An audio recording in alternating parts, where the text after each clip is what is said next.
Hello, hello. I'm at a place called Vertigo. Oh, sorry, I was just checking the mic. Hey, guys. Episode 242 of Stand Up. Joining me today, best-selling author and journalist, the great Sarah Kendzior, and one of my favorite comedians and one of the most thoughtful, thought-provoking, intelligent people I know, Christian Finnegan. I am Pete Dominic. Stand up with me right now. Hello and welcome to the show. I just got done with the Zoom hangout. It was so fun hanging out with stand-up subscribers. If you're not already a member of the community, you don't know what you're missing. You don't have to say anything. Just hang out. We had a lot of fun. It's like being at a comedy club in kind of a way, because it's a live interaction where we're just sharing ideas and having fun, and I really enjoyed it. Really enjoyed it. If you're not a subscriber, please sign up and join us in the Zoom hangout and anytime on the Discord platform. Two of the benefits of being a paid subscriber, and I can't do this show without your subscription, so sign up now. All right, you can go to the paid subscription link in the show notes, by the way. And speaking of which, I do have a partner in this and last month. Very, very excited to be working with GiveWell, givewell.org, which is an awesome nonprofit that for over 10 years has helped you, people, donors, generous people with a couple extra bucks, and those even who don't, find the charities and projects that save and improve lives the most per dollar. I've already turned a lot of you onto this organization. Got a great email from one of my favorite listeners. Hey, you're all my favorite listeners. Come on, it's like picking a child. And I didn't mean to infantilize you all. Anyway, Teresa sent me a message. She's a subscriber, longtime listener. She said, I love the news dump. A couple of people have said that you love the news dump. Make sure you keep the news dump in. I'm always soliciting your feedback here, and that's coming up. But she said, I loved Barry Ritholtz as always, and especially appreciated the interview with Dr. Neil Buddy Shaw. That discussion raised some really interesting ethical questions that I've struggled with donating. Like, to whom? Really great, Pete. Now I've hooked up with GiveWell. Good work. Yeah, that's the question. Interesting ethical questions around where do you donate? Well, GiveWell does their research in a way that nobody else does, which is why I'm working with them, because I believe in them and the scientific research and evidence that they use to figure out how to make your dollar go the furthest, to save and improve lives the most. And right now, if you want your donation to have even more impact, any of our listeners that become new GiveWell donors will have their first donation matched up to $250. Go to givewell.org/stand-up, select podcast, Stand Up Pete Dominic at checkout. This matching offer good for as long as funds last. So go to givewell.org/stand-up right now and choose one of the great charities that they have listed that they have done their research on. If you want your donation to help as much as possible, but don't know where to give, make the difference now by go to GiveWell. They are one of the top charities having evidence for their programs that save lives for just a few $1,000s. Most charities don't have evidence that their programs work. GiveWell does. There are over 500,000 nonprofits in the U.S. alone. Giving Tuesday was this week. If you haven't donated yet, please do. Givewell.org/stand-up. You don't have to be a hero to save a life.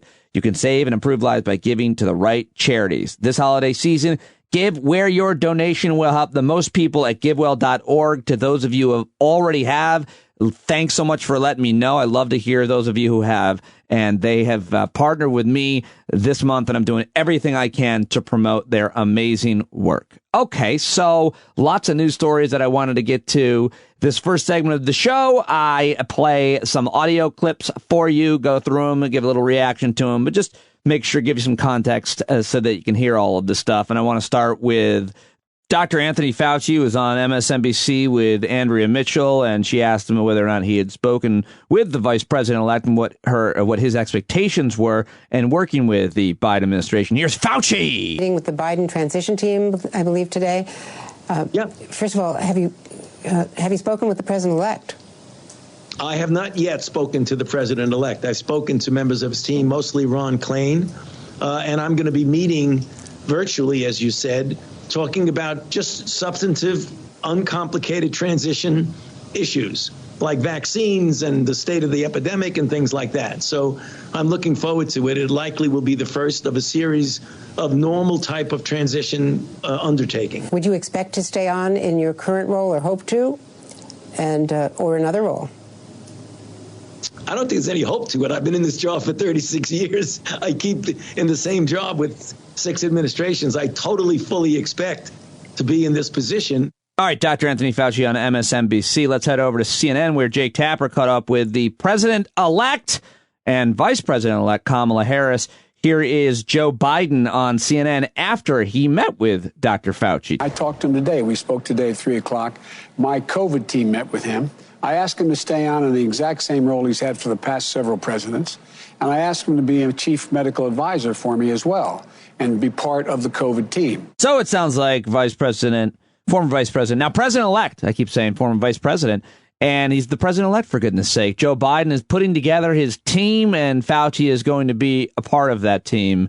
And now I just want to just read quickly a few COVID-related headlines. I've got the news dump coming up, which is non-COVID, non-political headlines, but there's so much to say on COVID-related headlines that I just wanted to run through a few of them really quick, not to depress you, but to inform you. And here they are.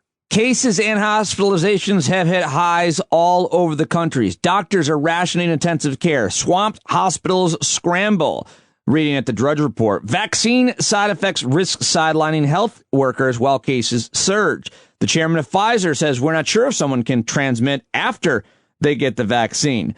California will be locked down for 3 weeks. Delta Airlines has launched an effort to improve contract tracing. There is a death every 30 seconds in America, according to the New York Times database. By Wednesday afternoon, the U.S. had set a record for the number of patients hospitalized with COVID-19. When that number rose above 100,000 people for the first time, by the end of the day, America added a new single-day fatality record as well. One American is dying of COVID-19 every 30 seconds.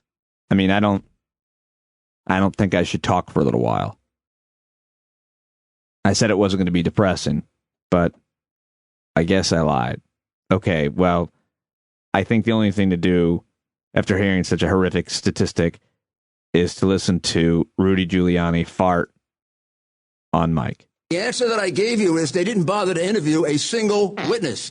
Just like you, they don't want to know the truth.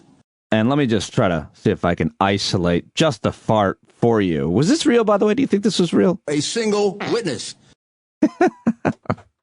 By the way, he's talking to a Republican. I mean, it's crazy that they're sitting there talking to the Republicans in Michigan. They're arguing with the actual Republicans who would love nothing more than for Trump to have been reelected, but they've got what they've got. They can't change that. And many of you probably heard the one young lady, Victoria Jackson, was trending last night as I was putting the podcast together because this young lady was blonde and reminded him of Victoria Jackson, who's gone a little batty with politics over the years. But you all probably heard this lady, and I'm not going to play a lot of it because you probably heard it, but even if you didn't, she sounds intoxicated to me, but I don't know. I don't know her name. This is, I think, sad. The poll book is completely off. Huh. Completely off. Completely. Off that 30,000? I'd say that poll book is off by over 100,000. That poll book. Why don't you look at the registered voters on there? How many registered voters are on there? Rough. Do you even know the answer to that? No, I guess I'm trying to get to the bottom of this here. Zero. Oh. There's zero. So my question then is if the... Guess how many, wait, what about the turnout rate? 120%? So there's a lot more where that came from, and if you punish yourself by watching that poor woman, Rudy Giuliani was begging her to stop, by the way. He's like, calm down, just calm down. But then you probably, maybe you didn't, this clip did not get as much attention, but I thought it was I thought this was really outrageous. That lady was just making shit up and conspiracy theories. This lady was just being straight up racist against Asian people. Listen to this Michigander who they brought as a witness. Again, Rudy Giuliani invited this woman. The other representative said that you can actually show up and vote without an ID. It's shocking. How can you allow that to happen? Like, a lot of people think all Indians look alike. I think all Chinese look alike. So how would you tell? If some Chow shows up, you can be anybody and you can vote. And if somebody with my name, you can't even tell my name. Anybody can vote on my behalf. So ID should be the basic requirement. Please, let's let her testify, everyone. You can't say. Okay. By the way, first of all, people laugh when she said all Asian people, Chinese people. Is that what she said? Look alike? If some Chow shows up? Was she saying like someone named Chow, Chao, or is Chow a derogatory term to describe Asian people or Chinese people? Either way, the fact that they laughed and then they clapped for her stupid point about voter ID, that was really awful. And they are getting nowhere in Michigan, which is why now they're headed to Georgia, where their corrupt car of denialism and fantasy is continuing. All right, one more thing I want to play for you. Again, I did it the other day. I wish I could give this guy attributions, but I saw it being tweeted. I saw it going around Twitter, and it's just some random guy somewhere making a video on TikTok, and it's quite a rant, and it's like a minute long here, and I thought it was fantastic. I love his passion and his anger, and I wanted to share it with you. According to the official Johns Hopkins coronavirus numbers, today, December 2nd, 2020, 2,658 people died of the virus. That is the highest single-day death toll we've had since this started. We're the greatest country in the world? Show me how. When we have a federal government that hasn't done jack shit. Not because it believes that there are greater costs to action than there are to inaction, but because at base it doesn't give a fuck. Because it's led by a man who would rather give a 46-minute presentation of grievances because his feelings are hurt than he lost the election. Then do anything that would mitigate the suffering of 2,658 families who will be joined by more tomorrow and the day after and the day after that. But why should the government do anything? The president was almost reelected by 73 million people who believe their freedom is more important than a lockdown. So I'd ask you, what good is your freedom if you're dead? What good is your liberty on a ventilator? If you are a part of this problem, you should live out your days in shame. All right, I thought that guy was pretty direct. Not holding back, very passionate, angry, and super articulate. I love the way he delivered that. It was great. Just walking down the street, talking into his camera. Okay, now it's time for the news dump. Several of you saying that you like this segment here. It's usually about 2 minutes long. These are stories that aren't necessarily politically related. They're not related to COVID, but they're still generally important stories, and a couple silly, goofy ones. Usually I slide in there as well. It's time for the news dump. They call them dumps, big, massive dumps. Never gets old. All right. Mortgage rates fell to another record low last week. For the 14th time this year, the average interest rate on 30-year fixed rate mortgage dropped to 2.71%. Time to buy a new house, everybody. Who's in? Kyle Rittenhouse, the Kenosha protest shooting suspect, has been ordered to stand trial, according to a Wisconsin court commissioner overseeing the case of the teenager accused of killing two people and injuring a third during protests in Kenosha, Wisconsin. I think that's probably good news. Here's a story I feel like I read every day. The Chicago Archdiocese is set to pay $1.5 million in a sexual abuse suit. The Archdiocese of Chicago has agreed to pay $1.5 million to settle a lawsuit filed by a man who says he was sexually abused as a child by a defrocked priest who was convicted of sexually abusing several boys. Where have I heard that before? Oh, all the time. U.S. plans, according to ABC.com, U.S. plans oil and gas lease sale in Alaska's Arctic Refuge. I reported on this a couple of weeks ago. The U.S. Bureau of Land Management plans to hold an oil and gas lease sale for Alaska's Arctic National Wildlife Refuge next month. That's bad news. There's a lot more to that story. UPS temporarily stops collecting orders from 6 retailers after exceeding delivery capacity because some delivery services are being pushed to their limits during this holiday season. The whole side of a hill has come down in Alaska. 2 residents still unaccounted for in this mudslide in Alaska. And a bald man in Kentucky has been busted at a hair salon. He's 46 years old. He's mad, and he was looking for a product to bring his hair back. And no, it's not me, folks. No, I would never do such a thing. Although I do like to go into a hair salon and ask them if they have any availability. All right, that is your quick news dump for Friday, December 4th. All right, joining me first on the show today is just another one of my all-time favorites. I guess I feel like I say that a lot, but I think Sarah Kendzior is one of the most important commentators and journalists of our time. I think her books and articles and essays are excellent. Best-selling author of Hiding in Plain Sight, which came out In April, New York Times bestselling author Sarah Kendzior documents the truth about the calculated rise to power of Donald Trump since the 80s and how the erosion of our liberties made an American demagogue possible. She, of course, predicted that he would actually get elected in 2016, one of very few who did, and has been covering his crimes throughout. With her co-host, Andrea Chalupa, on one of the most important podcasts I subscribe to and listen to, Gaslit Nation. They're fantastic. I highly recommend it. I think this is probably the best conversation I've ever had with Sarah. I've had several, but I thoroughly enjoyed it. That was really important and timely, and I think you're going to love it. And also, I posted our interview on YouTube. Go to youtube.com/standupwithpete. I'm going to start posting a lot more there, but go check it out and subscribe to it and watch the interview there. Here's my conversation with Sarah Kendzior. Okay, there she is, one of my favorite podcasters. I should say co-podcaster. I've never met Andrea. I really want to, but Sarah Kendzior, thank you for joining me. Good to see you. Good to see you too. There's a billion things I want to talk with you about, and I've been listening, obviously, to Gaslit Nation, and I'm ready. I love that podcast. It is one of the few I cannot do without your podcast. But have you guys, maybe I missed it, have you talked about the Monolith in a Desert? Because I'm obsessed with it. And no, not yet. Next week, I'm going to make Andrea talk about the Monolith with me because it's now in its third disappearance today, or appearance in California. I was tweeting earlier, joking that it reminded me of Trump's money laundering operation in the White House, where everyone's like, wow, where did it go? Where did the Monolith go? Where did the money go? And it's like, well, if you just had someone there watching it disappear, then you'll actually be able to catch that person and know what's going on, like some Monolith oversight committee. I think it's really interesting. I mean, it's obviously like this goofy thing. It's probably a art project or a prank or an alien invasion. Either way, something new to look at during the pandemic that's not as horrifying as everything else happening in the news. I think it's obvious based on everything that you've been covering, I've been talking about, that we've all been talking about, that the Monolith is clearly part of the matrix that we're all in. What's it called? That would be a relief, honestly, but yeah. What's it called when we're in a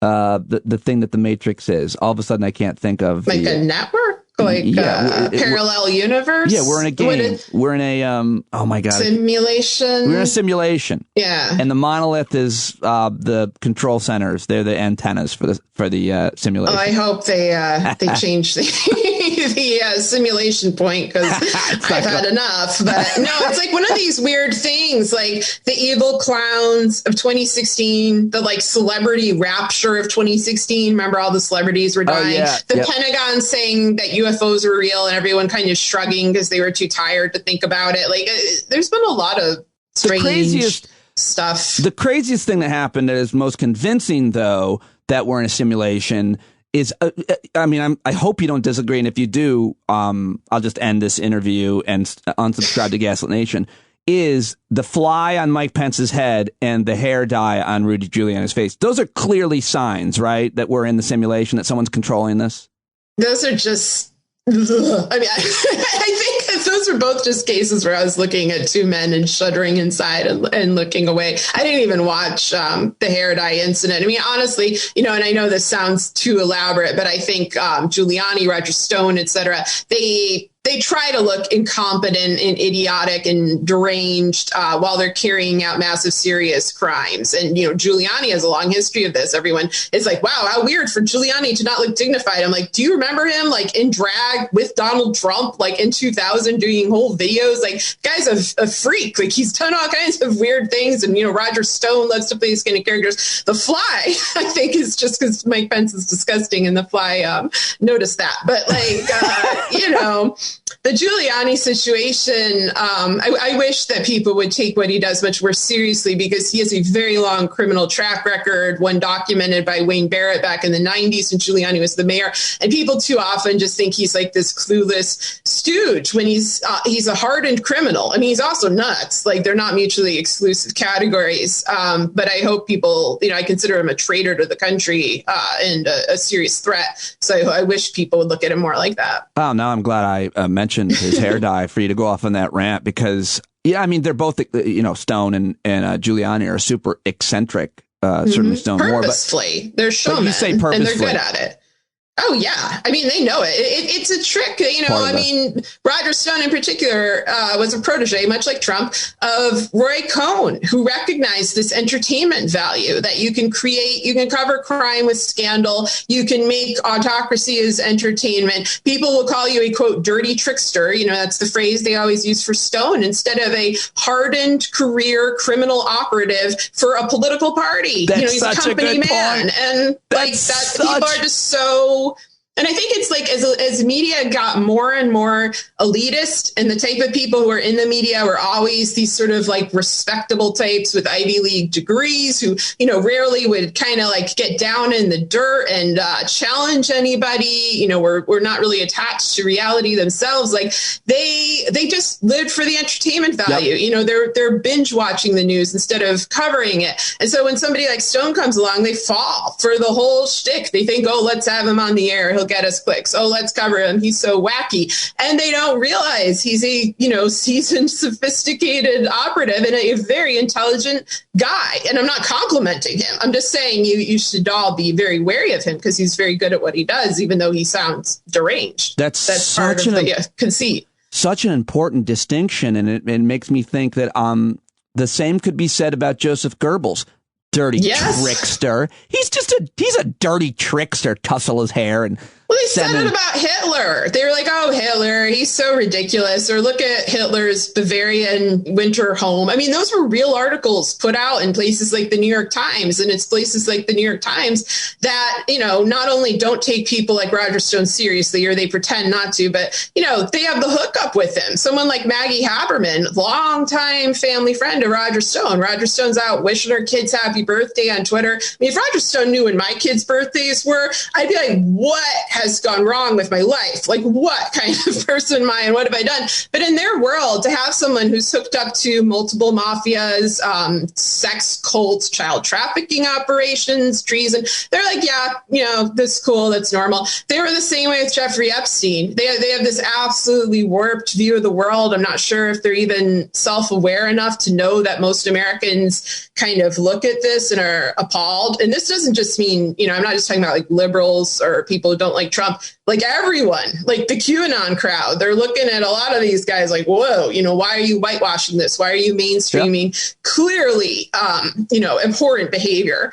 So I don't know. I wish, my degree is in anthropology. My PhD is in anthropology. And I would love if someone did like an anthropological study of elite media, of like the Times and the Post, and who gets in there, and the corporate culture, because it is a distinct culture, and I'm not saying like everyone in it is evil or bad or anything like that, but I think people operate within a framework that's maybe not representative of the typical American experience, to the degree that there is one. I have a lot of thoughts about that, and when I get talking to you, or mostly listening to you, I know I can go off on a million tangents, and then they throw out all of the important questions that I have, so I want to just ask you a few of those. We'll come back to that maybe at some point. I think I'd love to talk with you for hours, Andrea too, and on about anything, but about just media criticism in general. But real quick, when are your kids' birthdays, so I can let Roger Stone know? That information's not getting out. You mentioned though. I wanted to ask you about if you're familiar. Lynn Wood. Do you know who Lynn Wood is? Is one of Trump's new campaign lawyers? Now I do, because I saw the video of him wilding out in Georgia, I believe. So I did a semi-smart thing last night by enlightening my audience with just a little bit of information, which I usually, I'm just a hack and I'm just taking things from other sources. But last night I looked up Lynn Wood, this guy. And this is the guy, in case people don't know, who was at this rally yesterday, basically saying, where are the two Republican senators? I want to talk to you about the Georgia runoff. It's so important. Don't re-vote in the runoff. He's telling Republicans, don't vote. He's saying they stole the election. He said Trump won. He got 80 million votes. He won California. It's all rigged. All this. That guy, I looked up to him. He is one of these lawyers that you're talking about. He's been a celebrity. He's defended John Bonet's parents. He defended Kyle Rittenhouse. He defended the Covington Catholic kid. His history is one of these, and obviously is a personal injury lawyer by practice. My question to you, Sarah, is Rudy Giuliani, Roger Stone, Paul Manafort, now Jenna Ellis, Lynn Wood, Sidney Powell. these types of lawyers, Michael Cohen, Michael Cohen, you can name a few more, I'm sure.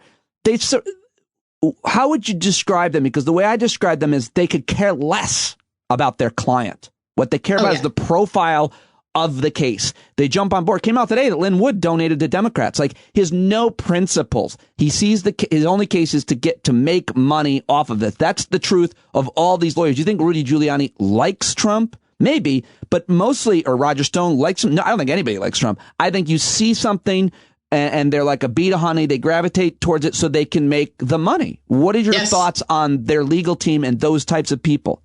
Yeah, I mean, I think Dershowitz is another example of this. And I think that, a lot of the nexus of this, it sounds a little weird, but goes to the O.J. Simpson trial. Which, of course, Dershowitz was on that legal team. And this idea of the celebrity lawyer and the lawyer becoming like a figure in their own right. And, there were obviously people before this. Roy Cohn was probably the original celebrity lawyer, or sometimes people didn't even know he was a lawyer. He was just this sort of guy about town who was always, getting in trouble and hooking up with terrible people. And I think for each of them, it's a different case. I think, Trump is a typical paranoid, aspiring autocrat who is also a career criminal. And people like that are very insular. They only stick to family and to people they've known for decades. So in his case, that's someone like Giuliani. They go back 30 years. Same with Stone, same with Manafort. That's his inner circle, his inner sanctum. And Trump has always known, and he learned this from his father as well, to let the lawyers handle the complicated stuff. Like, Trump is the showman and the lawyers go out and handle the dirty details. But he also knows to pick a flamboyant lawyer, to pick a lawyer who understands media culture and who understands tabloid culture and who can distract the court of public opinion and dominate that. Even if they don't think they're going to get a win in real court, it's part of a bigger process of building a narrative. And then when you insert that into politics, especially with the Republican Party, that narrative is designed to confuse people. It's designed for the next court case. What they're doing right now is trying to say the entire election was illegitimate, which of course is very ironic given that the 2016 election was likely the actual illegitimate election. And of course, this time around, they tried, and we know they tried. Like, they literally dismantled the Postal Service equipment. They did voter suppression tactics. My guess is that a lot of these allegations about voting machine equipment is projection. There's been a history of these machines being hackable, of Karl Rove getting involved in various past elections. So I think what they maybe tried to do didn't work, and they're on plan B, which was legal cases. That has not worked. So they're now on plan C, which is like getting these flamboyant lawyers out and also getting people like Michael Flynn pardoned and out on a national stage to rile everybody up and just straight out say, we're done with the Constitution. We're done with the transition. We are having a coup. And, this is very dangerous stuff because it's now been, today's the anniversary. It's been 1 month since the election, and we don't have a concession, and we don't have a sense of stability at all about what the next couple of months will hold. And so I think a couple of weeks ago, people felt more confident that, Biden's going to come in. Like, obviously, Trump's going to be a shithead, but, Biden will make it in. And now I think they're looking at Flynn and all this other stuff and are thinking, oh, God, like, if Biden gets in, what's going to happen in the interim? It's going to be very scary. You're going to hear me say shithead more. I haven't heard shithead in a little while. I haven't heard it in a little while. I'm reverting back. This year 2020 destroyed my brain and made me longing for the 90s. So. When you talk about the corruption or the attempted corruption in the election, first of all, it's such an important point that you make. 2016 likely was all kinds of problematic. All kinds of illegal. It was an illegitimate election, in my view, that was never properly investigated. And and that's just, I have to say, in my view, because there wasn't an audit. There wasn't an investigation, a real one. So I can't say definitively what happened. I appreciate that. Very well-grounded suspicions. I'll just put it that way. And now when you look at what's happening right now, though, Sarah, I don't know how we examine this, but as a way to get to the Georgia runoff, which you and Andrea have been doing, have been talking a lot about on Gaslit Nation, as well as actually taking action and letter writing campaign, which I want to talk about. But these lawyers and what Trump is trying to do right now, it's destroying democracy, but I think it's hurting them. It's hurting the Republican Party. They're literally saying, don't vote in this runoff election because the elections are a scam. And I understand that it's disenfranchising a whole bunch of Republicans. I understand that it's destroying the country and democracy and the social fabric of our democracy. But I think they're going to lose. It's a terrible game to tell people not to vote because they don't have another mechanism, at least right now. They failed in setting up their autocracy.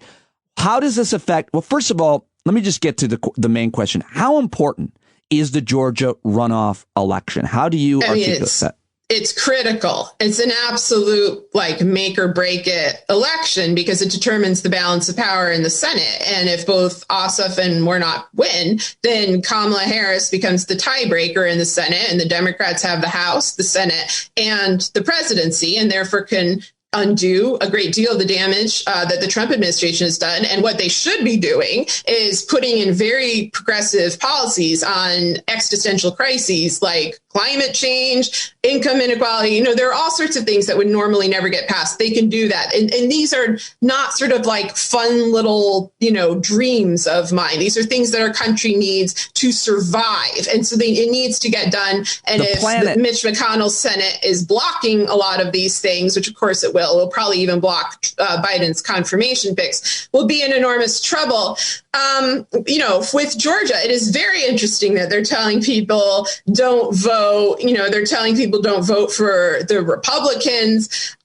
In my view, it's because of this bigger narrative build. I think they have something planned. And I think this is their attempt to create integrity, like a veneer of integrity. They're trying to say the whole thing is so corrupt that we don't even want you voting for our candidates, our picks, our party, because the whole thing is broken. And then later on, when people say you're playing partisan games, you're just trying to rig things for Trump, they'll be like, no, we were so pure in motive that we even told people not to vote, And it's I don't think anyone who falls for this is like an absolute moron because, they've spent years and years and years, decades really, doing the opposite, openly trying to rig things, to cheat things. Trump spent a whole summer, going after the post office, having Louis DeJoy do his dirty work. It's a very unconvincing display of integrity, but I think that maybe his base may buy into it, his more fanatical base. And I think when you simultaneously have that with people like Michael Flynn, riling people up, trying to get them ready for Civil War II, they're looking at things on a bigger scale that I think the kind of horse race politic coverage that we see on cable news or from Nate Silver or people like that, it doesn't encapsulate it. It's like a political culture question, not a traditional politics numbers question. Yeah, I mean, it's a political culture question, but the political culture in the conservative movement, which is also overlaps with the QAnon movement, which overlaps with the white supremacist movement, which all could be encompassed by calling it Trumpism, is interesting, Sarah, because if you look at Donald Trump, the man, and you could say this about all these lawyers we've been talking about, they don't give a fuck about the movement. Mm-hmm. They don't care about the Republican Party specifically because if they did, they would concede and put everything they had into keeping the Senate so they could do everything they could to stop Joe Biden. If you want the Republican movement, the conservative movement to succeed at least the way it is, you maintain the Senate. You concede the election. You say go vote, but they don't care. They don't care about tomorrow. They only care about making money for themselves. They could care less about America, democracy, and they certainly don't give a shit about the Republican Party, is my assertion without a question, but I feel like you'll be able to pick up that ball. I think that's definitely true of the big faction of it, the faction that's backing Trump. People like Roger Stone or Giuliani who are engaged in transnational organized crime. So their income flow is, immersed in all these other things. I think someone like Mitch McConnell in this more bureaucratic win, he is concerned. He wants to retain the Senate. I think they see this as like a two-pronged strategy. I mean, one of the things they're doing in Georgia is focusing on the election machine. And I think it's it's possible that McConnell wants to come out and say, oh, yeah, the machines are rigged. And, this argument drives me crazy. And, I highly recommend people follow Jenny Cohn on Twitter, who's like the lone voice of the woods who actually knows the histories and backgrounds of the big rival voting machine companies, which ones have histories of corruption. The Republicans have basically inverted the narrative and are saying that the company that is less corrupt is actually the more corrupt one. The one that has a history of possibly falsifying votes is the one that they want everyone to use because it will then falsify their votes. So it's very complicated, but they're just really trying to... It really is very complicated, which is why I interviewed Jenny Cohn. I interviewed Jenny Cohn last year, and it's a very interesting woman, and absolutely people should. But I remember interviewing her and Sarah being like, "I don't know what you're talking about." It's really complicated. To be like vote rigging for dummies version of the things that she posts. Because a lot of times I'm like, oh, okay, you gotta slow down, get this broken down and to pieces. But the great thing with her work is that she's been tracking it for so long, and tracking it before all of this stuff started this new narrative, that she can actually debunk it. And it holds up on its own because it's not, a reactive statement to an ongoing conflict. It's just literally the history of the companies and what they've tried to do. But I do think they want to hold on to the Senate. And the question is, do they want to hold on to it by rigging? Do they want to hold on to it by actual turnout and an actual election? Or do they want to hold on to it by just saying, well, this whole thing is moot? Like the whole election is a mess. We just have to throw everything out and stick with the 2 Republican senators that we have. Anything goes. Like that's the very frustrating thing about this time, is that there's nothing that's truly off the table, no matter how deranged it sounds. Like we have a ongoing attempted coup, and they're just throwing everything out there and they're seeing what sticks. And thankfully, a lot of the things that they throw out has not worked, but the approaches that they're using are getting more and more extreme.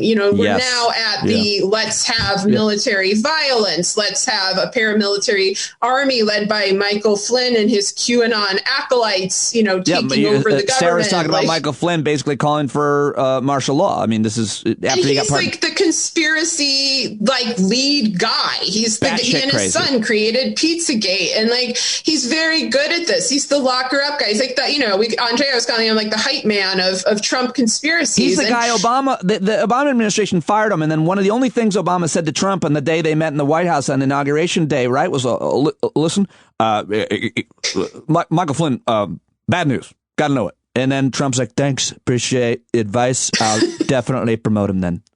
Basically. Yeah, exactly. And then Elijah Cummings, too. He wrote a whole letter to Michael Pence basically saying Michael Flynn is a foreign asset. The thing with Flynn, it's dated in December of 2016, where he was basically no matter what you do not hire Michael Flynn. And here are some of the shady reasons why he should be nowhere near classified intelligence and whatnot. So Pence cannot claim he was not warned. And back when Flynn was actually being held accountable for, not even for his crimes, for one crime, for lying to the FBI. They decided to overlook him trying to illegally sell nukes to the Saudis, being a unregistered foreign agent for Russia, an unregistered foreign agent for Turkey, trying to kidnap a Turkish cleric who was living in Pennsylvania. There's so many crimes. He's like a crime machine, and he's out on the loose. And ever since that happened, that's one of the reasons I lost faith in the Mueller probe, is because they did indict him, and then they just were yeah, he cooperated. Let's let him run around. He came to my city. He came to St. Louis, immediately hooked up with a freak show conference hosted by Gateway Pundit, where they were just unleashing a dazzling array of wild conspiracy theories and violent plans. And this is while he was supposed to be cooperating with the Mueller probe. And I'm maybe a gag order would be a good idea here for him, for Roger Stone, because words have consequences. Pizzagate taught us that. Someone actually went to that pizza parlor and wanted to shoot it up. So people always use that. People always use that as the most extreme example, but I think we all need to punch up the less sexy examples about words have consequences. The fact that so many Americans are now buying into the Tom Hanks drinks baby's blood. That kind of stuff, those kind of consequences. We've lost so many of our friends, neighbors, and family members down the rabbit hole of crazy conspiracy. They might not take a gun and go and try to save the kids from a pizza shop, but they're definitely lost. They're gone. Or just the reaction to the pandemic, which I think, people are terrified, and I completely understand that. Sure. And I understand the wariness about vaccines, because our government does have a history of doing corrupt medical things to its own citizens, especially to Black citizens. You could look at, Tuskegee and things like that. But,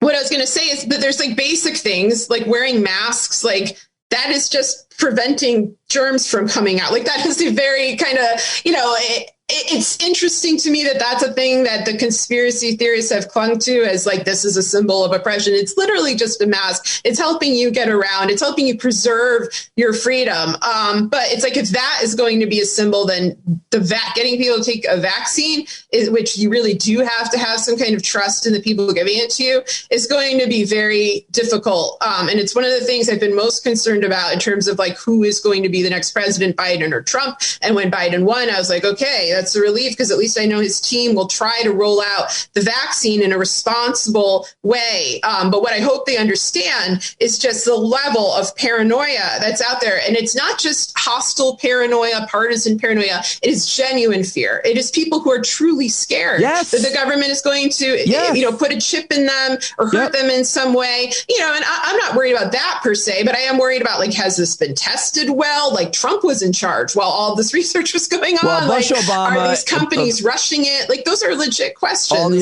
ex-presidents are going to get the vaccine. That'll convince people. That's just going to make everyone more paranoid. Probably, right. Because those three, I don't know. I mean, they'll just pick one and be like, do we trust George Bush? George Bush, who led us into war on false pretenses? I feel like somebody who's saying they need to find like the most trusted American and have them take the vaccine. It's like, who is it? And I think consensus is it's Dolly Parton, which is probably true. That's and so awesome. Dolly Parton may need to save America. Oh my God, I can think of a few others, but what if George W. Bush got the vaccine, and to bring credibility, he had Dick Cheney give it to him? Do you think that would make a difference?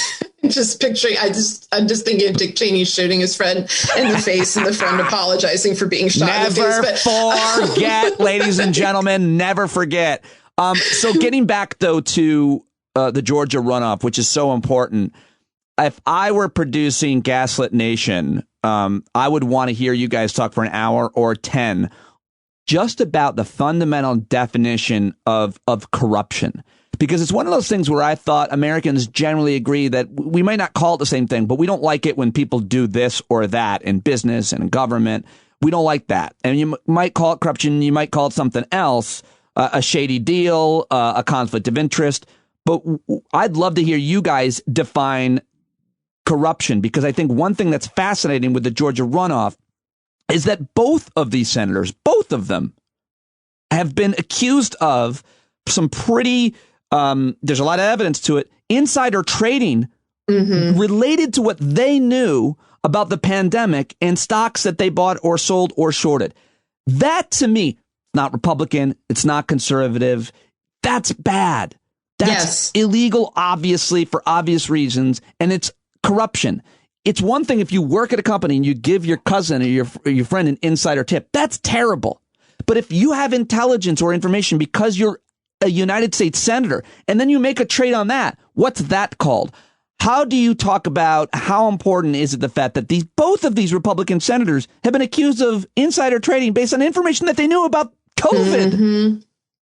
Yeah, it's disgusting. And it's emblematic of a wider problem in this administration where you saw the executive branch doing the same thing. People like Kushner, for example, profited off this. There's even a new article about that yesterday. But we knew about it going all the way back in March. And so, this should be highlighted for Georgia.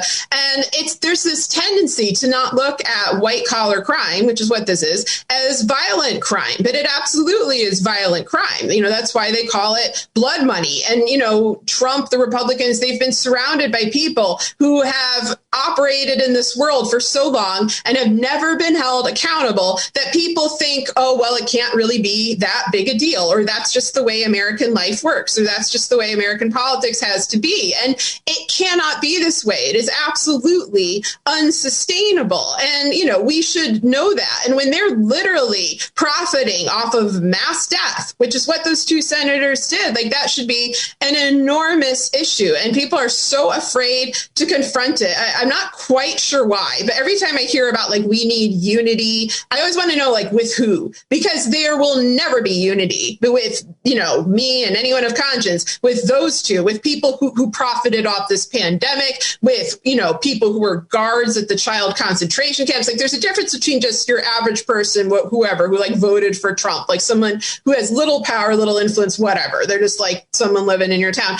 And these monstrous, incredibly powerful and influential people who made decisions that affected all of our lives and our deaths. You got anything on this one? General John Kelly was first Department of Homeland Security before he became Trump's chief of staff, before he threw him under the bus, but anonymously, of course. And then in the private sector, he went to a job. Didn't he take a job working in one of the facilities about something private to do with prisons? Yeah. Child separation. Like he separated children. He was part of that policy. And now he is profiting from that policy. I think I have that right. I'm not sure. Yeah. But still, no, that's you're one right. of those. Talk about your conscience. He went to work on, in the private prison complex, and he made money off of that. They're all making money off of inflicting torture, pain, suffering, illness, and death on American citizens who they are supposed to protect. And even if they're not in the government. Yes. And I think that's bad. And I think it's worthy of note. I mean, that's the thing, is like people think they're being very sophisticated. Like they're so cynical, like, oh, well, what do you expect? They're Republicans, or they're corporate people, or they're capitalists. It's like, I expect that you don't fuck us over, and that if you do, someone will come and hold you accountable. And that, yes, I'm going to call you out. And yes, I want everyone to call you out. I want all our senators and all our representatives to treat this like it's a really big deal, and not give little fist bumps, little handshakes, and talk about unity and talk about moving along and reaching across the aisle. If you're going to reach across the aisle to either of those two Georgia Republican senators, it should be just slap them across their face. Like that's the only kind of interaction that the person like that, a person who literally profits off of the death of their own constituency, deserves. And, and people would think, oh my God, that sounds so harsh. But really, who's the harsh one? Like me calling this out, or them for profiting off of death? It's so blatant. It should never be overlooked. It should never just be blown off as normal. I'm smiling at you, and I'm sorry, because the words that you're saying are horrible, but the word about what you're saying are horrible, but the way that you say them and the passion and intensity is why I love you, and why I love talking to you and listening to you and listening to your podcast with Andrew at Gaslit Nation. It makes me smile to hear those words linked together and said the way that you say them with so much humanity. And I think that's obviously what we've lost a lot of, and we can have a debate and discussion and argument about what humanity means, what it means to be not an American, but a human being, humanity. Okay, now you got me worked up. Let me go back, though, to this idea of a Trump crimes commission, or whatever you want to call it. There's a discussion happening in America right now. What do we do? What should the Biden administration do? Should we look backward and prosecute crimes, or do we move forward in the name of unity? I hope that there's a Trump crimes commission, obviously, and I hope that someone like you is called in to testify. Journalists who have been documenting all of these things, people like, I think, Amy Suskind, and people like who've documented, like, there's such a flood of stuff. Most of us can't keep track of it. You have kept track of it. You have a running list, and it seems like you can just tap into your own brain without any notes, which is a huge talent to go into your own internal hard drive. You can discuss all of these things that so many of us have forgotten them. So what is your take on the divisiveness of a Trump's crime commission, and how it should look if we do have something resembling one? Yeah, I'd be happy to work on something like that. And we absolutely need one. This problem, the amount of crimes that they've committed is so vast that I do think they need some sort of new department or commission or massive investigation. And the thing to remember is that as this is happening, Biden has to handle coronavirus, and he has to handle giving people the vaccine, which does require cultivating an environment of trust and making sure that and people who did not money. vote. and giving people money and preventing mass evictions and preventing this giant humanitarian crisis from getting even worse. So he has a lot on his plate. So I think it's wise if it's moved away from Biden as an individual and onto a broader commission. And then you get into, well, how did Trump come into office? Are we going to leave that part of the story out? That's what Pelosi tried to do during impeachment. She would not impeach for all of these very obvious crimes, the ones laid out in the Mueller report, like obstruction of justice, because all of those crimes link back to the Russian mafia and institutional failure, the failure of the FBI, of previous administrations, of our entire government to stop infiltration of our institutions by organized crime. We need to have that all aired out. I've written a book about it. Others have too. Craig Unger has done quite a bit of work on this. Many of us, we know what happened. It's not speculative. Like, we have the financial records, we have confessions from the criminals. They were just never held accountable, not by Pelosi, not by Mueller, not by anyone. A lot of that stuff is controversial. That's why the Republicans get so worried about it, because it opens up this whole window, not just into connections with the Kremlin and Russia, but to dirty deals with Israel, with Turkey, with MBS in Saudi Arabia, all kinds of stuff. So my advice would be start with the ones that are basic and affect everyone. Say, for example, how did they handle the coronavirus, crisis? We saw them profiting off of mass death. We saw them blocking PPE from states that needed it, shaking down governors, hiding information, lying to the public. Sorry to interrupt. You have to go back. Sorry to interrupt you. You have to go back and say, what coronavirus? How did they handle it? They started with, we don't see a problem. With denying Trump, it and there were people it. working in the government that absolutely, at CDC and everywhere else that were terrified of this, including people that are, we don't love necessarily. He didn't listen. So you have to start with him denying the it. CDC, they gutted it. John Bolton was involved in that. And the evidence there is in stupid Bob Woodward's book. He knew it. He said he knew how bad it was. Privately and publicly, he lied. There's your evidence about denial. I'm sorry to interrupt you, but I think you got to start with his denial of it. You start with that, or even just the gutting of the CDC, the fact that there was a coronavirus preparation handbook that they just threw out the window, because it's a nonpartisan issue. It's disproportionately affected Black and Native American communities, but we're all dealing with the effects of this virus, whether on a health scale or our economy, our schools. It's affected everybody's lives. It is a crime against humanity, and the way it's been carried out, a lot of attorneys have said it qualifies as basically negligent homicide or homicide by negligence. Yep. So I would start with that. And then the other one is the abuse of migrant families on the border, which is so horrific. It is a crime against humanity. It's the kind of thing where you need like a Nuremberg trial for, and there are concrete examples of it. And then last night it was revealed that, the Trump administration knew where these parents and children were the whole time and just separated them to torture them, just for pure cruelty. So I would go after that as well, because first of all, I think that absolutely, you need to establish legal precedent that this is a crime against humanity, so that no new Trump that comes in, say in 2024, or possibly the old Trump reemerges, can ever do this again and get away with it. Like, I was horrified when they didn't impeach over this. So I'd start with those two and then open it up to the broader context, which goes back decades and is an espionage plot, is a, foreign policy trade-off plot, is very complex, is a little, you saw shades of it during the impeachment hearings, but they mostly tried to confine that to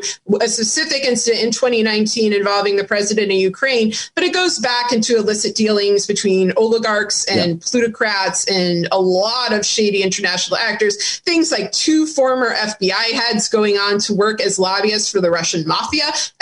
All of that calls into question what's been going on in the U.S. government with our sovereignty, with our national security for the past, basically 2.5 decades. That's a story they do not want told. I can tell you that firsthand, because everyone keeps trying to block my book from being discussed, especially the Jeffrey Epstein parts. But it needs to be told. The American people deserve to know the truth, and that includes the people who voted for Trump. They deserve the truth as much as everyone else. And I think, honestly, they're very interested in this. This is the thing that everyone is interested in, is elite criminal impunity and massive corruption in government. We all agree it's there. It's just a matter of who we blame for it. And I think there's a lot of blame to go around, and it all needs to get aired out, or we're just going to make the same mistakes again and again. All right. My final question to you is a bit of speculation, but you and Andrea on Gaslit Nation have been talking about this. Obviously, you've been tweeting about it. It is, and this is, I guess, the scary part of our conversation, or the scariest part right now, is the remaining time that Trump is in office. And obviously, there's been speculation for all 4 years with,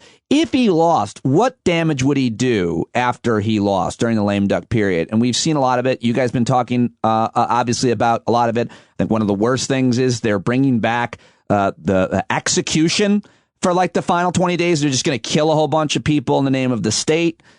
Which is something that most developed countries haven't done for a very long time, and ours hasn't done for like 17 years. But Bill Barr and Donald Trump love the death penalty, and so they're going to do that. Also, we're seeing potential, a conflict with Iran, and you guys had a great discussion about that. And my wife is pretty concerned he's going to nuke us all before he is on his way out. And so what are your main concerns with the time remaining? Obviously, this is mostly speculation, but he's already made certain moves. What are your biggest concerns? Scare me. I mean, I am very, this is the most worried I've been since he's taken office, in part because I cannot predict what he's going to do. Like I said before, they're attempting a coup and trying lots of things, in that direction. A lot of them aren't working. And so the tactics they're trying become more and more severe. And then there are other things going on, like they're trying to make money. They're trying to forge illicit international deals that can continue no matter who is the president next. And then I look at something like war in Iran, and I'm like, okay, you've got a whole bunch of guys in this administration whose lifelong dream has been war in Iran. People like Pompeo or people outside the administration that are just still involved in it, like Flynn, people like Kushner, people like Netanyahu. They all have wanted this. So they maybe just be trying to pursue that in its own right. Or they want a war that then either Iran could actually retaliate against us, which they may because of not only this, but the assassination of Soleimani back in January. And then we have a national emergency, or, and I hate to even suggest this, but I don't put anything past Trump. They could say we were attacked by Iran, say a cyber attack or something like that, and call a national emergency. I mean, Trump will invent anything for a national emergency. And that's not me speculating. He's done it before. He said, there was a migrant horde back in late 2018 right. that then he used to justify a government shutdown. And I felt like that was kind of a prelude military to the border. To future action. Yes. I mean, he really calls this out. Yet the coronavirus, though, that's just fine. That'll just go away. That's not a national emergency. And so, we have invented catastrophes and then him ignoring real catastrophes, which is a terrible way to live. But, that's going on. And then there's weird stuff Barr is doing. On one hand, he's saying now that Trump's allegations of election fraud are, don't hold up. But then he's also launching these sort of proto-show trial investigations into government servants. As you said, he wants to bring back firing squads. I don't feel like he makes those moves randomly. He's a deliberate person. Yeah. He's somebody who really came in ready to roll out the Mueller report, cover up, all this kind of stuff. He's patient. He's considered, and he's a long-time GOP crime cleanup guy. He's been that guy since Iran-Contra, so it's not like he's new at this. And so I don't know what he's doing, though. I genuinely don't. We actually do know what he's doing. Well, first of all, I want to get you on the record. Where are you on firing squads? Against. Okay, so I just want to make sure we are clear on that in case anybody's confused. But but what he is doing, I realize, and you kind of mentioned it as you went through that litany of things that you're concerned about. We don't have to speculate. Yesterday and every day since the election and before and yesterday, he gave a 45-minute Facebook video where he whined like a small baby about the election. Also yesterday and this week has been the worst time of the pandemic. Thousands of Americans dying every day. Well, every minute someone's dying or so, every few minutes or so, if you break it down. We learned 400,000 Americans may have died. In a normal Republican, Democrat, any administration, this would be all we would be hearing about all day. The policies are questionable in terms of how they can be enforced. How will people follow? How they work? But what we would do is we would hear from our leaders every day. There would be an important news conference. This is how many people we've lost. Let's remember them. Start there. Then here are the policies that we think are working. And it would be every day. This man and everybody around him is whining about the election, which was a month ago. while Americans are dying. That's where the damage is, I think, being done every day. We don't need to speculate. It's happening right now. End of my commentary on that, I guess. No, I think that's absolutely right. And it's beyond horrifying. And the fact that people have sort of forced themselves to like acclimatize to this ongoing horror just to survive, just so that we could get through all these daily actions we're forced to pursue. Our kids still have to go to school. We still have to go to work. We still have to struggle to hang on. And I feel like there's just such collective trauma. There's such built up grief, and there's no outlet for it. And so I think they do provide, I mean, it's not exactly a distraction because the things they're doing are meaningful, and they're going to determine the future of how this virus is handled, which is another thing that scares me very badly. But I worry so much about this country and the pent up pain and grief. And it's so hurtful when people either, deny the existence of the disease or don't express empathy for those who have it, or even for, like, I hate seeing this when somebody denies it and then they get it and then they die, and people look at their social media and they post it online and they're like, ha ha, that's what you get. So funny. It's like, oh my God, like, yes, of course that person should have listened to medical advice, but like, what is wrong with you? Like, that person has a family, they have people who love them. They're a human being. I'm sorry. I get upset. This whole thing is so upsetting. I appreciate and I just wish that we had baseline empathy and concern for anyone who suffered through this, because even if that person, said terrible things and recorded them online or whatever, they have somebody who loves them. They have people in their life who loves them, dependents probably. It's a tragedy for everyone. And like the fact that we've lost that, it's like we've lost something in ourselves. And that worries me basically beyond anything else, because it contributes to everything to come. Let me just say this in the end. One of the best things about you and your work is that your humanity and empathy comes right through. You're a fierce journalist and commentator. You're as tough as anybody about injustice, but you're also as sensitive and as thoughtful as any human being. And when someone like you personifies that humanity and empathy, and Andrea too, on your podcast and in a conversation like mine, that is so important, because you're representing what we don't want to lose, and people look up to you and care about what you're saying and how you're saying that. So as long as you never lose that, I will not lose that. I will have faith in humanity, because there are millions of Americans, I think, like us, that still have that humanity and care about people who have been misled. Mm-hmm. And I think you're right. I mean, I think you are right. And I think we have the chance, to rebuild this. It's just going to be a hard road, and it requires honesty, and it requires I think you've got some humility, and compassion for people, just based on principle, not based on party or whatever, just based on do the right thing because it's the right thing to do. And, that's it. I feel bad that I stepped on that a little bit because I was trying to make a joke. I was trying to make a make your joke. I could use a joke right now. I was just going to be like, you're saying as long you're weeping about coronavirus. Well, you kept saying as long as, and I was trying to insert and as long as people follow Christ, but I feel it's no longer. It's like, and you missed the moment there. I really did. And I've offended all my Christian listeners as well. Sarah, so great talking to you. Thank you so much. By the way, thanks for having me. Let me just say on. this. Whatever works. Follow Christ. Whatever works for you to find your humanity. I didn't mean to. I was just making a joke about religion. I'm sorry, everybody. Whatever works. We got very preachy at the end, so I think it's okay. I think everyone will understand. Sarah, thank you very much. I appreciate it, as always. Thank you. All right, there she goes, Sarah Kendzior on Twitter, by the way. Get her book, listen to her podcast, subscribe to her podcast, support her on Patreon, and you can watch that interview on my YouTube channel. It's youtube.com/standupwithpete. Even if you don't have a YouTube account, make one so you can subscribe to that one, because I definitely want to ramp up video in season 2 here of Stand Up.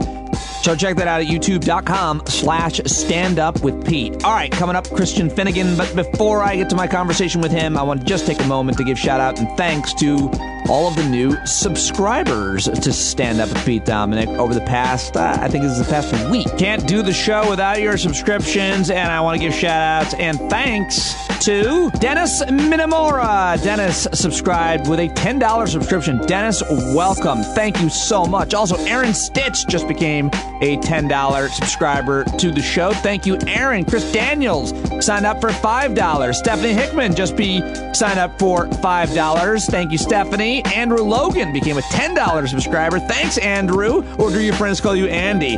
Matt O'Halloran, $5 subscription. Thank you, Matt. Susanna Bishop signed up with a $5 subscription. Another $5 subscriber, longtime listener. Great to recognize the name Marty Davey. Awesome woman. Thanks, Marty. Great to see your name show up. Angie Meyerchuck, welcome to the community. $5 subscription. Angie.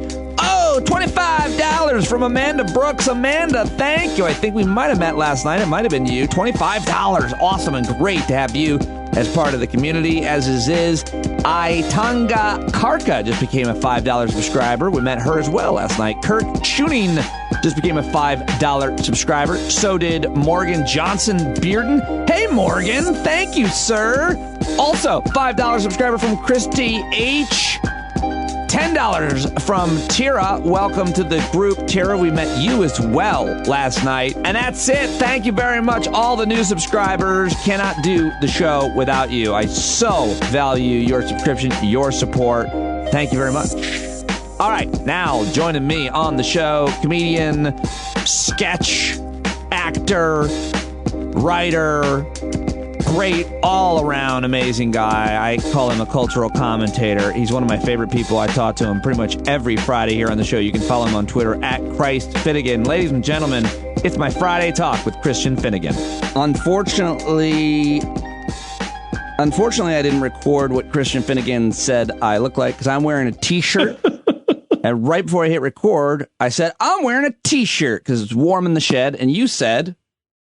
I said that you look like the manager of a tapas bar. And I think... Because it's a nice black V-neck T-shirt. And so, you know, at least I called you the manager. I could have called you a server or a busboy. I think it was a compliment. I think that the manager of any kind of restaurant like that usually is pretty tight, you know? Yeah. Doesn't mean they're a good person. Now that I think about it, please in the future wear a tie. At this restaurant, we don't allow T-shirts on our managers. Real quick, want to get this out of the way because your wife jumped on a tweet that I had written to connect me, to help me network, because I had tweeted out some advice on candles. Your wife, Cambry, apparently knows somebody, a comedian who actually literally does a podcast about candles and was like, yeah.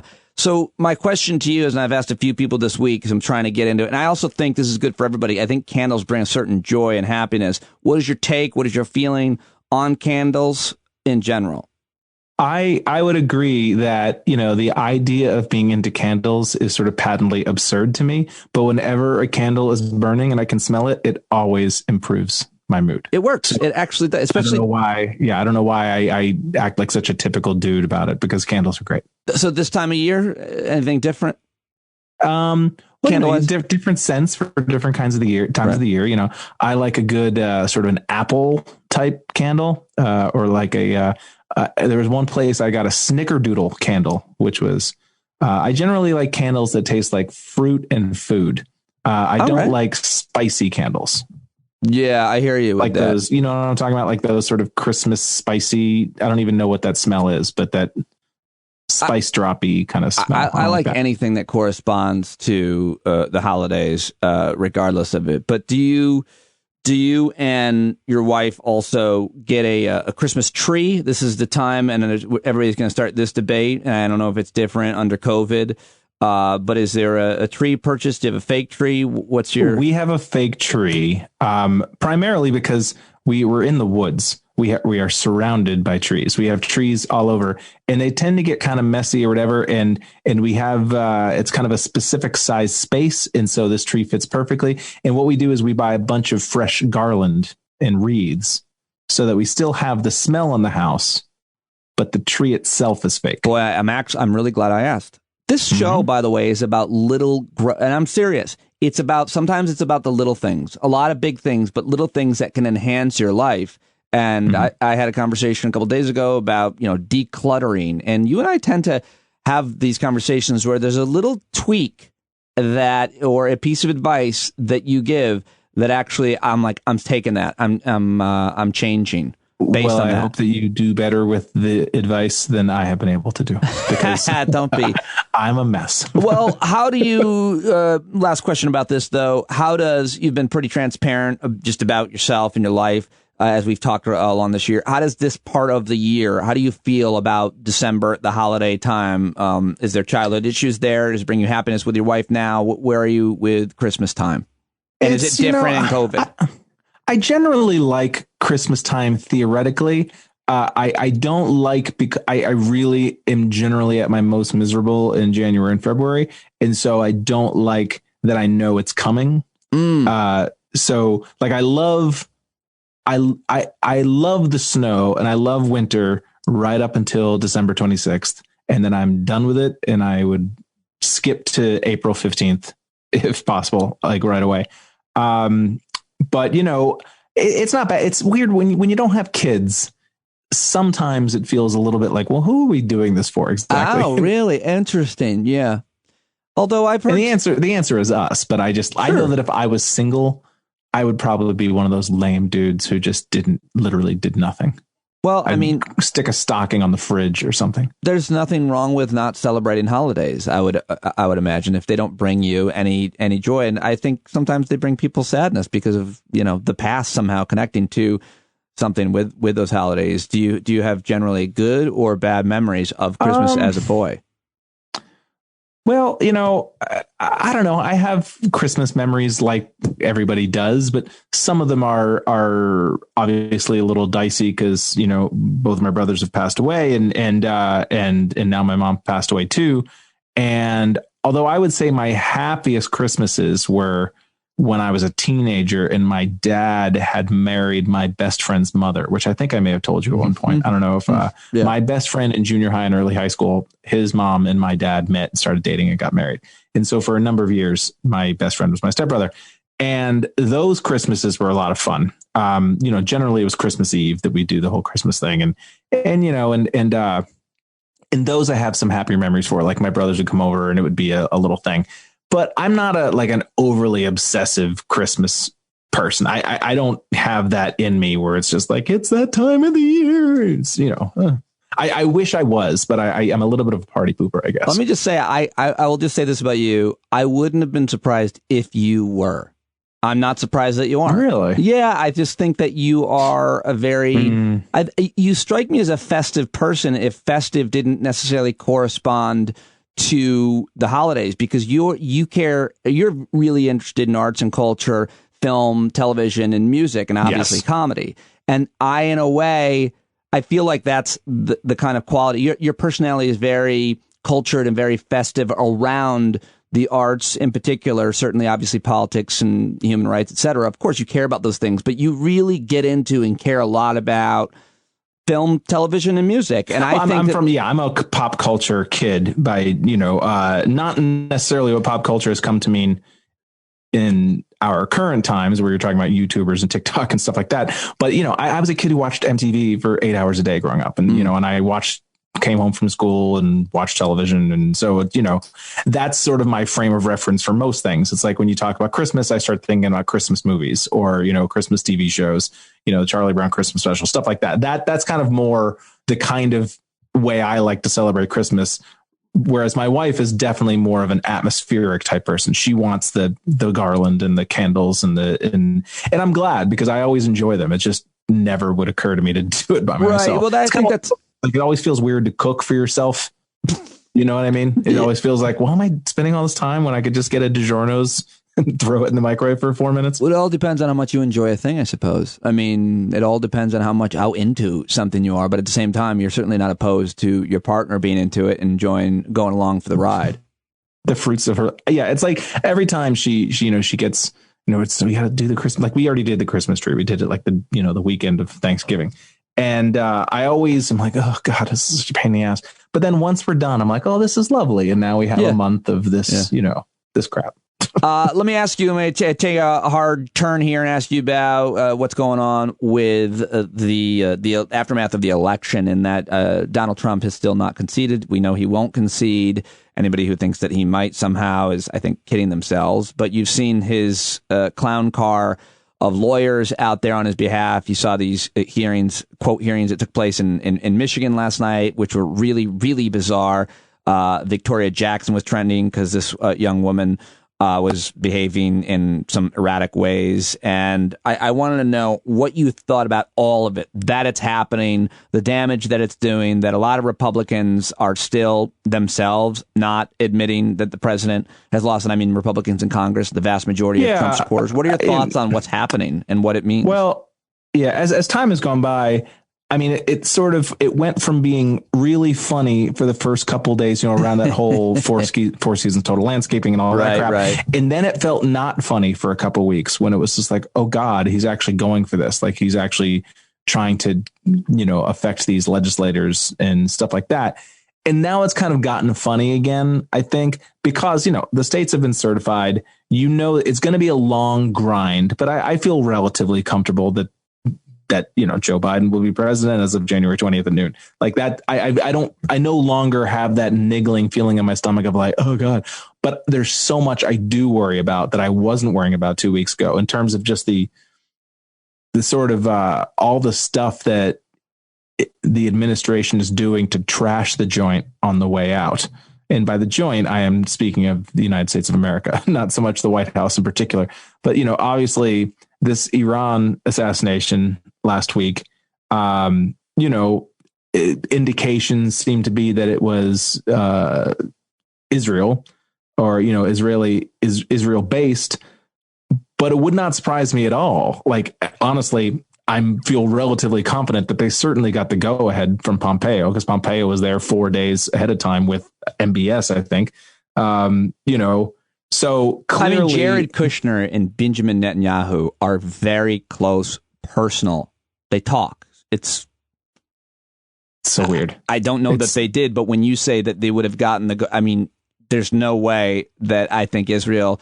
I think that I would imagine at some point we'll know, and I'm sure we already know a little bit, that Netanyahu and Kushner are dealing with each other all the time and probably talking about dear old dad, his father-in-law. Well, and also it's like I think that what's he going to do if I do this? Don't worry, I'll handle him. You go ahead and bomb who you need to. And I'll deal with him. Well, and also I think that they're trying to hamstring the incoming administration. Sure. They're trying to put them into they're boxing them in because Iran, we already killed General Soleimani or whatever his name was last year. And so at a certain point, and I'm not saying this like I'm not supporting Iran, but at a certain point, you got to imagine there's going to be some measures taken on their part, whether it be some sort of violence or, there's going to be some sort of response from Iran. Yeah. And then it's going to happen on Biden's watch. And then Biden's going to be put in the position of having to escalate, which is, I think what Trump is doing. And I think he's doing it on a bunch of different fronts. I think that they're obviously trying to cover their tracks in about 5 to 10 different ways before, the incoming administration is privy to all the shenanigans. I think that through the spring, we're just going to get article after article, of all the crap that was going on that they tried to keep under wraps. But then, eventually they're going to have to, leave. It's kind of like when the Ukrainian president that Manafort was working for that, was chased out of the country. Huh? Yanukovych, I believe was his name. Yeah, Yanukovych. And then they go and they find all the burned documents, the black book, which is how they found out that Manafort was working for in the first place. Yeah. There's going to be the equivalent of that through the spring and summer of 2021. It's like, they're just going to find stuff. Never believe what these idiots are doing. They're just going to, I haven't really thought about that. It's a lot of speculation, but they're probably not covering their tracks very well. They've got computers. They've got, well, they're trying. Everyone is, and I guess I'm bad worried too. Everything though. Well, they've been gutting the Defense Department and replacing them with flunkies. And you'd think to yourself, well, why would they be firing all these people on their way out the door? Yeah. And a lot of people are like, oh, it's because they plan a coup. And, it's horrifying that you can't immediately rule that out. But I think it's more likely that they're hiring all these flunkies to come in to basically to shred all the paperwork. Yeah, and they can do that all they want. The problem is there are people who know. They have it in their head. Yeah. Once that Trump and his followers, his loyalists in government are gone, all of the people who know stuff are going to be liberated and free. Like, listen, this is what happened. Yeah, they burnt the files, but I'm telling you, this is what happened. It's going to be fascinating. All right, final question, though, for you before I know I got to let you go here, which is, we are at the, what's a smart word? You have smart words. The apex of the COVID. Pinnacle of the COVID. And it's the worst it's been. It's spiking all over the country, and people are using this word, which I think is a great phrase, COVID fatigue a lot. And I'm wondering, and I think that we might be at like the halfway point now, given the vaccines and everything. There's some analysis that I've been referencing this week about that. And I'm wondering where you think we're at, where you're at, and looking forward on COVID, whether it be the economy, as you guys run a small business, QED in Astoria, which I'm going to buy a T-shirt. Everybody should buy a T-shirt. I saw that you plug in those. Those actually look pretty cool. Or anything else. I mean, COVID fatigue. Where are we at? Do you like that phrase? I could see you shitting on a phrase like COVID that. Fatigue. No, yeah. I think it's a very accurate description of the phenomenon. I think that. I'm sorry. I thought you would shit on that phrase. No. I think it's going to be really bad for December. But I think a lot of that is just because of the holiday season. There's this idea of like, come on, man, I at least have to be able to go out and do my Christmas shopping. I'm trying to be festive. Like, don't take this from me, and I think that come January 1st, people will be more ready to go back into lockdown. But I think that this month is going to be impossible and it's going to be brutal. They're experts predicting that by February we could be up to 450,000 deaths total. So I saw this morning there might be already have been 400. That's just not being counted accurately. So. Yeah, well, I mean, certainly because it's not just the people who've died from COVID; it's the people who've died because of COVID, which is the people who didn't go to the doctor because they were worried about getting sick. Yep. All the surgeries are being put off. The easiest metric that, because you get a lot. I remember over the summer hearing people when there was that piece of manipulated data that all the denialists jumped on where they're like, actually only like 6,000 people have died of COVID. Everybody else had comorbidities and other factors. Yeah. It was such a dumb argument. And the sort of data point that I would always respond to that with when I would get into arguments with stupid comedians who want to do sets again and think that they can just wish this shit away, I would say, Google the phrase excess mortality 2020.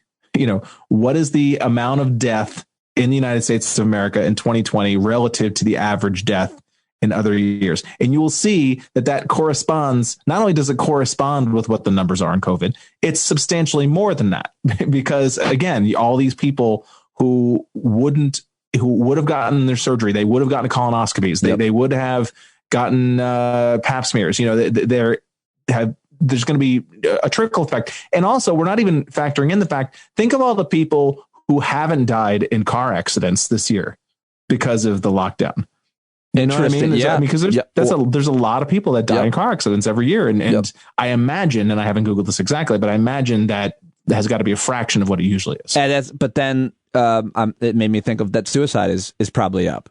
Yes, I imagine. Yeah. Yep. It wouldn't surprise me at all if those two sort of cancel each other out. Yeah. I don't know what the numbers are. Suicide because I can't drive and I miss driving. Imagine if that's what really depressed you, is that I just wish I could drive again. I mean, I know it was very depressing for Sammy Hagar, if I'm not mistaken. He couldn't drive 55. Christian Finnegan, great closer. I'll let you go. Thank you very much for joining me as always. I love you. Happy Edie, I love you, buddy. Holiday time. Always love my conversations with Christian Finnegan. I could talk with him about anything, and I feel better. I feel enlightened. I love his point of view on things, and he's always thoughtful and funny, and he's on Twitter at Christ Finnegan. All right, ladies and gentlemen, that's it. That is the week of podcasts. Thank you to all of my amazing guests all week. So many great shows. Go to Stand Up with Pete to check out more, standupwithpete.com to check out more. Support my partners at givewell.org/standup. And I hope to see you on the Discord platform this weekend. I'm sure I'll pop in there more than a few times. And I thank you very much for your support. You're never alone when you're part of the stand-up community. So sign up now at the paid subscription link, and I will talk to you then, there, next week. I love you. Goodbye.